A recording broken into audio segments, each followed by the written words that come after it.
vous allez vous lever un matin, que ce pays-ci là, que le président de ce pays-là, le Capi Ibrahim Traoré, qu'il a transformé le Burkina Faso en un monde à nul autre pareil. Je répète, pour que vous compreniez bien, pour que vous ne dites pas le lendemain comme vous n'avez pas averti. Je parle comme ça à ces peuples-là qui sont les peuples des jusseurs, à ces peuples-là qui voient encore la voiture d'un milliardaire et acclament comme des vilains, comme ceux-là qui sortent dans un film arabe. C'est à vous que je m'adresse. Faites tout pour que votre pays ne soit pas las. Parce que quand vous regardez le président Ibrahim Traoré ici là, depuis qu'il est arrivé à la tête du Burkina Faso, est-ce que vous avez entendu ou bien écouté dire qu'un projet a duré 2 ans? Non. Si, Son projet, c'est voilà, en Occident ou ailleurs, dans de petits pays qui n'ont pas de ressources, ils ont des routes départementales bitumées. Il n'y a pas de raison qu'au Burkina Faso, nous ne puissions pas bitumer nos voies.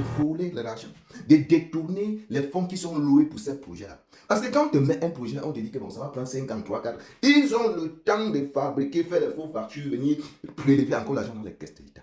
Et le capitaine Ibrahim Traoré a compris tout ça. Il a dit, le projet, c'est là. Si vous avez désiré peut-être 2 engins pour ce projet-ci, qui va durer peut-être 2 ans, il préfère vous mettre 100 engins pour que ça fasse 6 mois.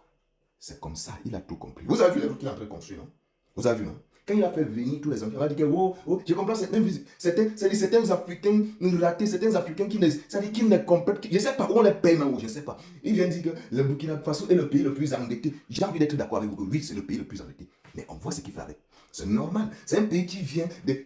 il n'a que vécu des coups d'État en coup d'État, que des guerres en guerre. Le pays n'a jamais été stable. C'est normal qu'un pays, qu'un président, patriote arrive à la tête du pays et sécurise d'abord le pays.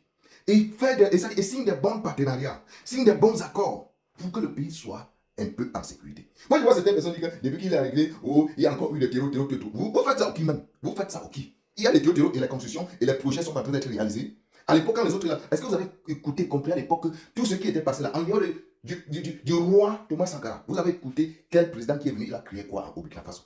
Si ce n'est pas Ibrahim Traoré. Et qu'il est là, il mêle sur ça. Le contrôle est à haute intensité. Moi, je parle là, je parle à ce peuple des jusseurs. Il dit les jusseurs. Le Burkina Faso sera dans 3, 4 ans votre, parce que je vais dire Paris, pourquoi? Parce que voilà, quand vous écoutez Paris, ça vous fait comme ça. Ou bien New York, ça vous fait comme ça. Ça sera votre New York de l'Afrique et Paris de l'Afrique. C'est de ça qu'il s'agit. Ah oui, c'est de ça qu'il s'agit. En tout cas, big respect au Capi Ibrahim Traoré. Le travail continue. Bon courage à toi, président. On est fiers de toi. C'est de ça qu'il s'agit. Les Africains, si tu es venu apporter quelque chose de très capital dans la société africaine, tu es venu faire comprendre qu'il y a encore des Africains bons. Ce n'est pas tous qui sont les lèche-bottes. Big respect à toi, Capi.